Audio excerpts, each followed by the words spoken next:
Pas de répit au nouveau pouvoir. Il commence à poser des questions, à faire des comptes. Sidi Mohamed répondra, l'indépendance n'est pas une fin, mais un moyen. Il ajoutera pour son fils, nous avons surmonté une dure épreuve, mais sache que la route que nous devons parcourir sera longue et difficile.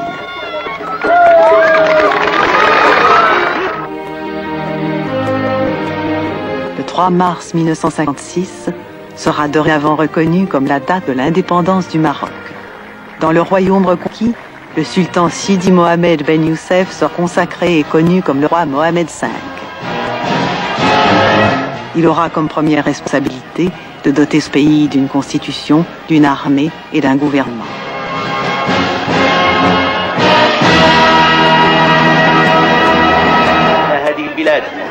اللهم اجعله امينا على هذه الامه اللهم انصره ولا تنصر عليه اللهم اجعل الخير على يديه اللهم ارحمنا بالمطر اللهم ارحمنا بالمطر اللهم اجعلنا مؤمنين تائبين رائعين لله رب العالمين اللهم اجعل هذه الحفله المباركه في سبيل الله اللهم اجعل هذه المجموعه من المعلمين هؤلاء الذين يقومون بهذه الاعمال اجعله خالصا لله في صحائفهم يوم لقاء الله. اللهم اياك نستعين اهدنا الصراط المستقيم صراط الذين انعمت عليهم غير المغضوب عليهم ولا الضالين امين. اللهم صل على سيدنا محمد الخاتم لما سبق ناصر الحق بالحق والهادي الى صراطك المستقيم. قول عوش بسم عليه الله الله صل عليه.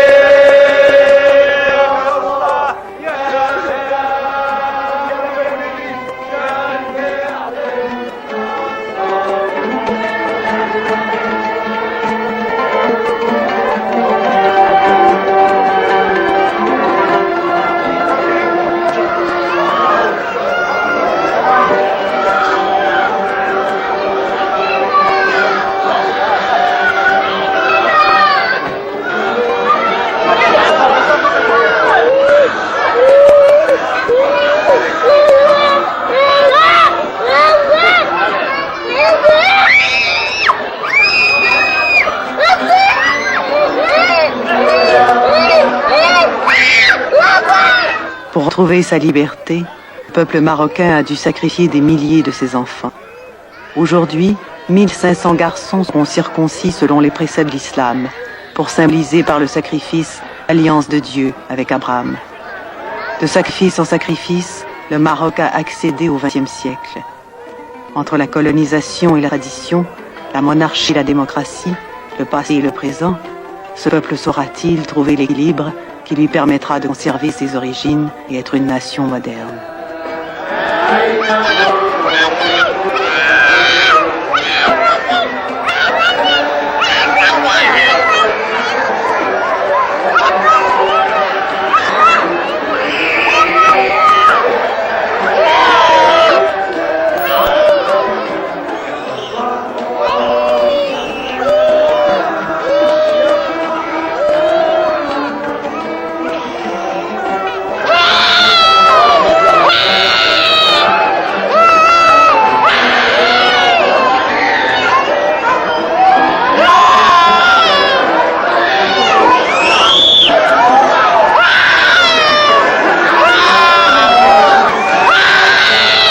Au milieu de ces cris stridents, de ma propre angoisse, de ces mères en larmes et de cette musique douce qui tentait de masquer tant de douleur, j'ai eu l'impression de toucher l'âme du Maroc. Jamais, sinon en ces lieux, je n'ai senti avec autant d'intensité la force du foi, le dévouement d'un peuple que rien ni personne ne semblait pouvoir abattre.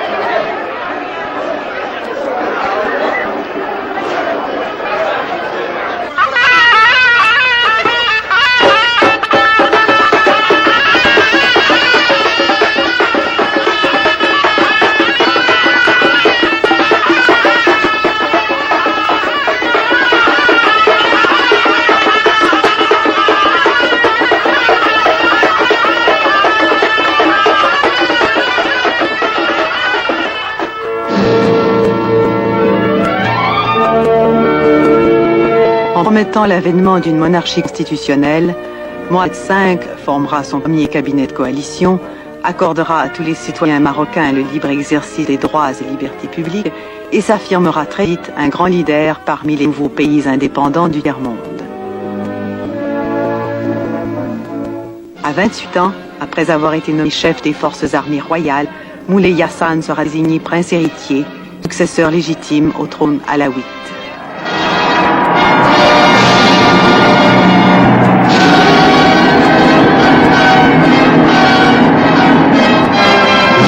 Mohamed V se fixe un double objectif qui va dominer la vie du Maroc contemporain. Faire coexister l'islam avec des institutions modernes et allier légitimité du trône et souveraineté populaire. Avec cet héritage qu'il lègue à son peuple, Mohamed V meurt le 16 février 1961 pour être remplacé par le roi Hassan II.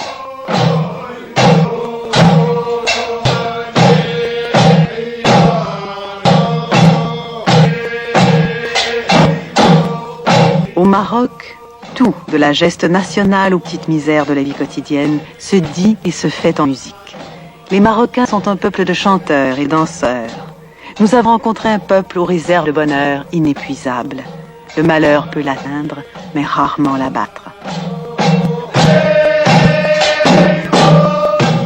On a souvent comparé le Maroc à un arbre qui prend ses racines en Afrique noire et dont le feuillage se répand en Europe. Reste à savoir si cet arbre sera assez bien irrigué pour permettre de nourrir tout un peuple. 2 ans après que le Maroc eut fêté sa liberté retrouvée, mes parents décidèrent brutalement, en tant que juifs, que nous quitterions le Maroc. Mon père pour ne plus jamais y retourner, moi pour y revenir 26 ans après, renouer avec mon passé. Mais dans cette quête du temps perdu, j'allais découvrir avec les yeux de l'adulte un Maroc de 23 millions d'habitants, bien différent de celui que j'avais connu dans mon enfance. Entre ce passé idéalisé et ce présent souvent déchirant, la mémoire allait ravaler le souvenir.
Mohamed V, père de la nation marocaine, meurt subitement en 1961. Le choc est immense.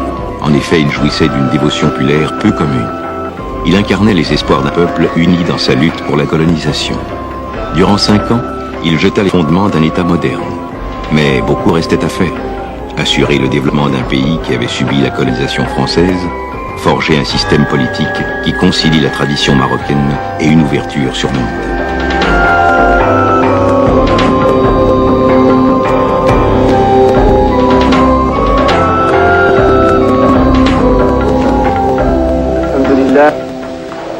والصلاة والسلام على رسول الله شعبان العز.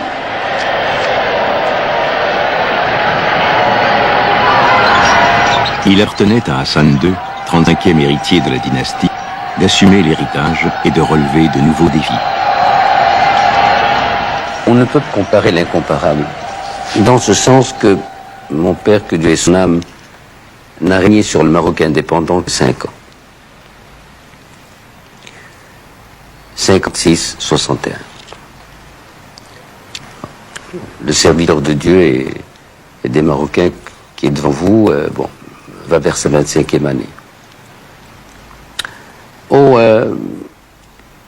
Il y a en réalité similitude et divergence.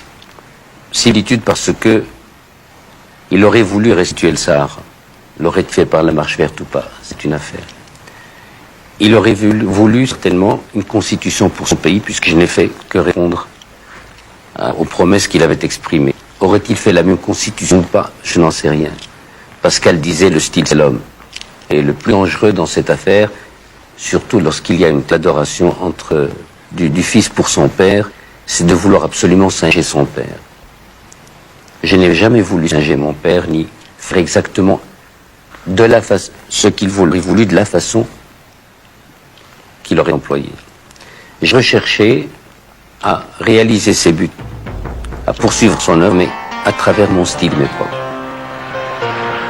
Maintenant, l'histoire jugera si mon style était bon ou pas.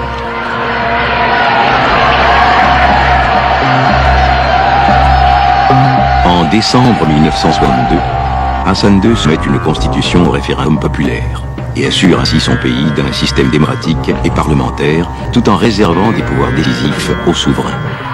Les premières élections traduisent la vitalité du pluralisme politique marocain qui s'impose comme une expérience originale dans les pays du tiers-monde.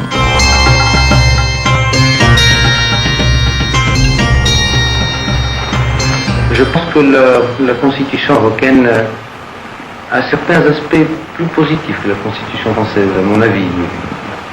Je n'ai pas à faire la critique de l'une ou de l'autre. Mais je pense que pour un lecteur averti ou un professeur de droit ou un juriste ou une personne qui aurait la pratique des constitutions, il verrait quand même, par exemple, notre conception du Sénat. Vous n'êtes pas en France. En France, chez vous, le Sénat est un frein, une chambre de réflexion. Tandis que la chambre des conseillers, moi, va être un moteur, car elle est plaquée sur ceux qui travaillent, qui rendent, qui réalisent l'agriculture, le commerce, l'industrie, l'artisanat, les groupements syndicaux, chose que vous n'avez pas. Ça, à mon avis, c'est la grande innovation de cette constitution. C'est cette poussée par la base.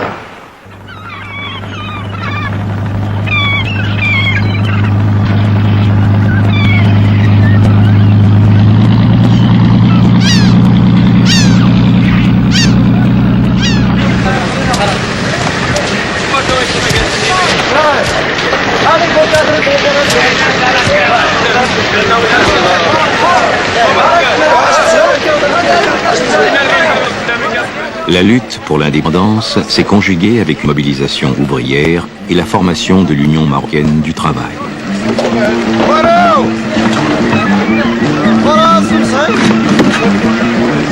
Un syndicalisme indépendant s'affirme dans les années 60, traduisant les aspirations d'un jeune prolétariat qui œuvre dans les industries, les travaux d'infrastructure et les ports.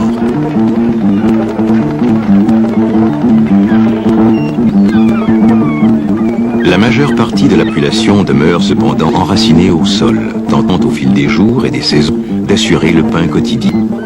Pari difficile, sinon impossible à tenir, avec une moisson annuelle de naissance parmi les plus élevées au monde. Hassan II pressent le drame, mesure que le croissement démographique demande le développement agricole plutôt que l'industrialisation massive. Dans un pays où les sécheresses cycliques sont coûteuses pour les paysans, de grands travaux hydrauliques s'imposent. 12 nouveaux barrages sont aménagés. Le morcellement et la redistribution des terres sont pratiqués. La mécanisation et le crédit agricole soutenus.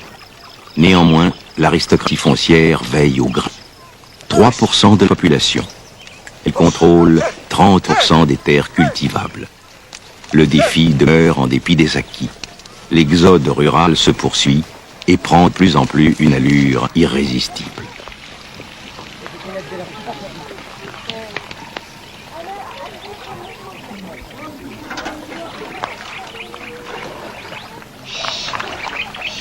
La ville apparaît alors aux paysans sans terre d'un attrait magique.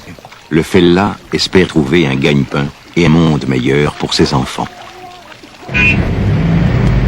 Casablanca, métropole moderne dont la population est aujourd'hui de 3 millions d'habitants, symbolise tous ses espoirs. Ville grouillante, lieu de négoce des grandes entreprises, on y couvre un autre rythme, d'autres bruits, des concitoyens venus d'ailleurs.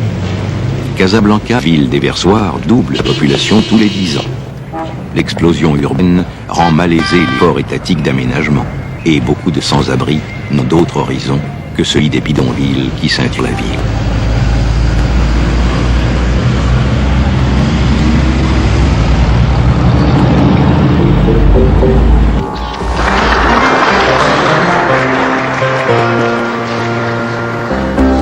Entre Fès, l'Andalouse et Marrakech-la-Rouge, d'importants travaux de télécommunications et d'hôtellerie permettent au Maroc de développer son industrie touristique.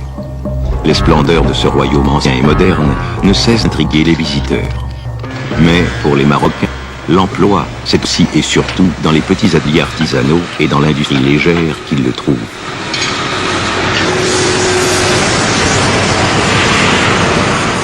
Nous sommes loin ici d'un Silicon Valley.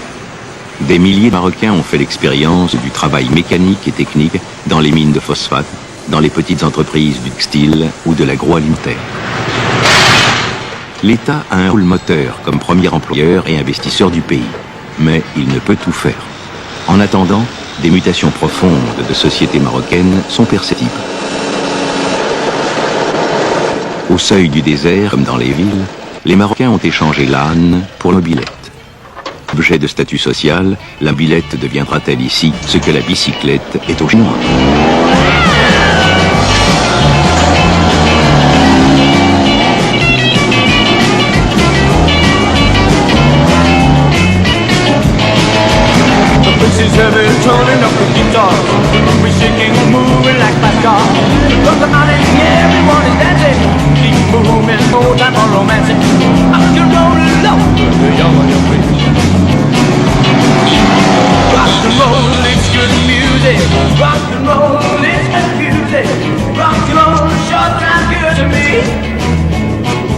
Monarque droit divin, prince l'islam, Hassan II est aussi un juriste et un homme d'État déterminé.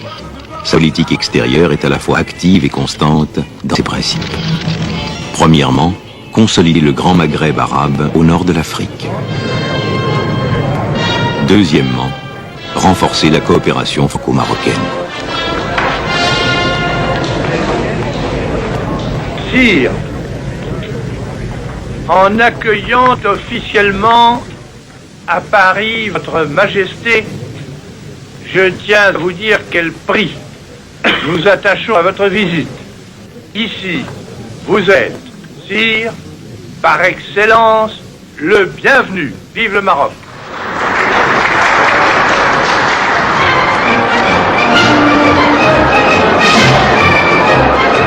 Hassan II se lie aux États-Unis, dont le poids dans les affaires mondiales est sûr, tout en gardant cependant des liens d'amitié avec les pays socialistes.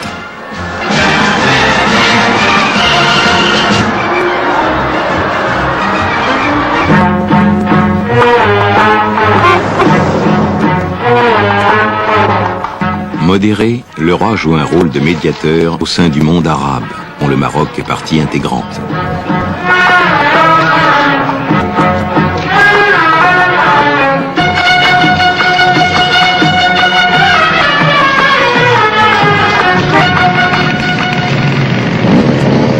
Dans le pays profond, la sécheresse brûle la terre. L'explosion démographique ne laisse guère de répit.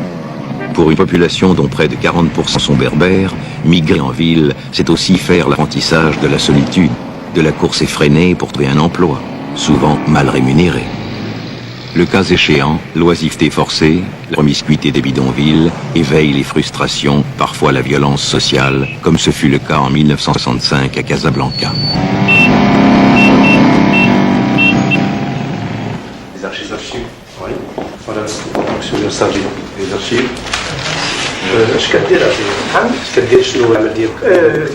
L'État marocain a hérité du protectorat français un système bureaucratique centralisé où les sujets doivent obéissance à l'autorité qui a le culte des fichiers et des dossiers. Pour des fonctionnaires aux revenus modestes, ce pouvoir en dissimule d'autres. Ici, qu'est-ce que c'est exactement? C'est un rôle 72. Tu fiches de carte d'identité de 1972. Ah, depuis 1972 jusqu'à aujourd'hui. Ça, c'est les fiches de tout le monde. Oui. C'est le registre ici. Qui sont enregistrés ici, oui. 72, 73, 94. Toutes les années. Alors ça c'est ce monsieur qui a fait l'application. Ah oui, il y a des gens réservés pour obtenir un passeport. Ça c'est la feuille d'application. Pas carte nationale. Ça c'est une photocopie de la nationale. Les impôts, les constructions, et les exportations. c'est parce qu'elle a reçu des denrées alimentaires. Voilà, exactement. Chaque élève est là, fiche. Ici, donc, les femmes viennent pour